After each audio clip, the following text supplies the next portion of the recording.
Saya, eee, menggunakan bahasa yang slow ya, slow saja, santai. Jika teman-teman tidak sabar silahkan di-skip atau nggak usah ditonton, nggak apa-apa. Tapi, saya menggunakan bahasa yang agak slow ini dengan harapan, penonton-penonton saya yang lain yang usianya ya mungkin seusia saya, ya menjadi lebih paham lah ya. Teman-teman, ini tadi terkait dengan rekaman. Pertanyaannya, siapa yang merekam? Tentu saja Pak Ibu. Siapa yang menyebarkan? Ya bisa saja Mbak Imbong. Bisa saja orang lain atas perintah Mbak Imbong. Bisa saja orang lain atas pemberian dokumen video ini dari Mbak Imbong. Bisa saja. Atau bisa saja orang lain mencuri video Mbak Imbong. Kalau orang lain mencuri video Mbak Imbong, artinya Mbak Imbong harus juga lapor bahwa videonya dicuri. Nah masalahnya sekarang, justru Mbak Imbong mengklarifikasi adanya rekaman itu. Artinya Mbak Imbong lah orang yang merekamnya, dan kemungkinan besar Mbak Imbong sendirilah yang menyuruh orang lain untuk membocorkan, atau bahkan Mbak Imbong sendiri yang membocorkan.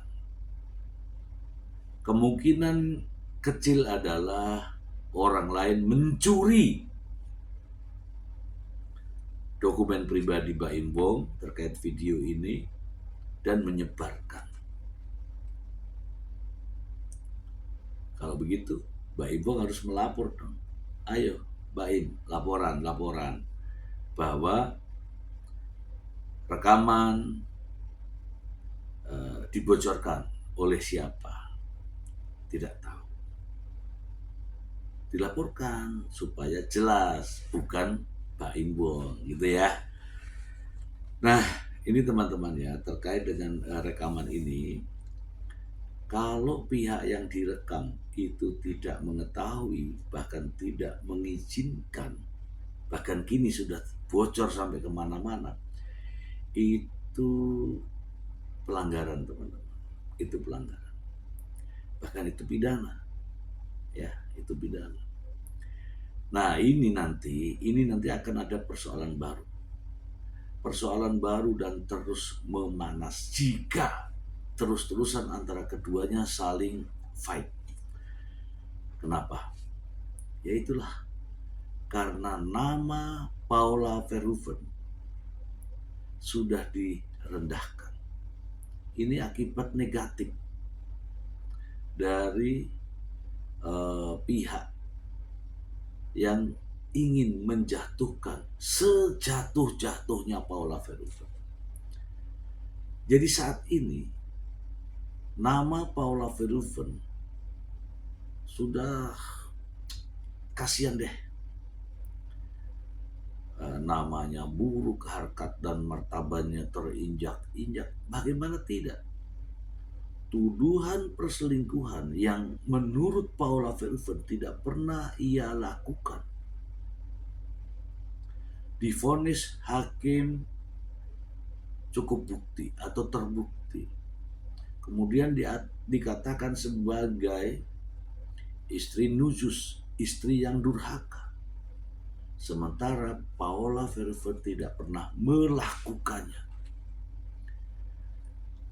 Apakah seseorang yang tidak melakukan, kemudian dianggap melakukan, kemudian disebarkan nama baiknya, dijatuhkan nama baiknya, direndahkan harkat dan martabatnya, menerima itu? Ya tentu saja tidak. Coba bayangkan teman-teman, contoh saya dikatakan sebagai seorang yang selingkuh, atau sebagai seorang yang nujus, sebagai seorang yang durhaka. Contoh, padahal saya tidak melakukan perbuatan itu. Apakah saya harus diam? Tentu saja tidak. Sudah, saya balik lagi sekarang. Kira-kira Anda nih, tidak melakukan perbuatan itu. Sekali lagi ya, tidak melakukan perbuatan itu. Namun Anda diputuskan menjadi orang yang seolah-olah melakukan perbuatan itu dan kemudian menjadi ramai diperbincangkan karena mendapatkan gelar nuzus, gelar durhaka. Anda ini, apakah Anda akan diam saja?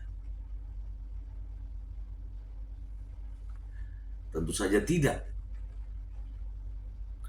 Ini fitnah, harus dilawan. Nah, itulah yang dialami oleh Paula Verhoeven saat ini. Jadi teman-teman yang terlalu menganggap sinis ya atas putusan hakim, Paula sudah menyatakan bahwa putusan hakim itu keliru, bahkan jadi kontroversi sekarang. Bagaimana bisa dikatakan cukup bukti kalau tidak ada buktinya? Iya kan? Nah sekarang, wajar jika Paula Verhoeven memperjuangkan untuk memulihkan nama baiknya, harkat dan martabatnya yang selama ini terbawa suasana apa yang menjadi pemberitaan saat ini. Saya meyakini tidak mungkin orang melakukan sesuatu perbuatan yang dituduhkan, terbukti bersalah, kemudian melakukan perlawanan. Tidak mungkin. Orang yang bersalah melakukan perlawanan itu tidak mungkin. Nah, Paula karena merasa tidak melakukan, maka ia melakukan perlawanan. Intinya adalah hormati, hargai perjuangan Paula Verhoeven sebagai seorang wanita, sebagai seorang perempuan, sebagai seorang ibu rumah tangga, ibu dari anak-anaknya, berjuang untuk memulihkan nama baiknya, berjuang untuk mengembalikan harkat dan martabatnya sebagai seorang perempuan. Ya tentu saja kalian para perempuan harus memberikan support. Ini bisa terjadi kepada siapa saja, wahai wanita, wahai perempuan. Oke, jadi jangan sampai hal ini menimpa Anda. Bahkan sudah pernah ada wanita-wanita ini mengalami seperti Paula Verhoeven. Tidak melakukan, namun dianggap melakukan. Ini menyakitkan. Teman-teman, saya mengajak teman-teman untuk introspeksi diri kepada kaum wanita terutama. Bagaimana jika hal yang sama apa yang dialami oleh Paula Verhoeven menimpa Anda? Apakah Anda akan diam saja? Bagaimana perasaan Anda ketika tidak melakukan perselingkuhan, namun ramai diperbincangkan, dikemas sedemikian rupa bahwa seolah-olah Anda melakukannya? Ya, ini semakin kesini ya, semakin panas. Kenapa? Pak Imbong tidak berhenti untuk apa namanya, memberikan tekanan ya dengan cara-cara eh, apa namanya, yang sangat kontroversial. Melalui pengacaranya, Pak Imbong menyatakan banding.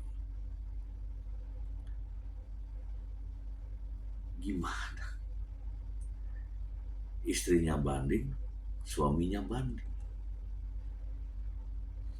Melalui pengacaranya juga mengatakan bahwa ada itu rekamannya. Sengaja direkam katanya untuk bukti. Tapi di sisi lain pengacara mengatakan yang berbeda dalam kasus yang lain. Tidak konsisten. Oke lah, semuanya tergantung bagaimana Anda berpendapat. Ingat teman-teman ya, pendapat Anda bebas, tidak dibatasi, dan pendapat di media sosial bukanlah tindak pidana. Oke, ini adalah yang terakhir.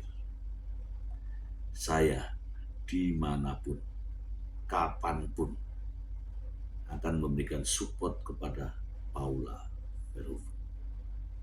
Semoga bermanfaat. Terima kasih.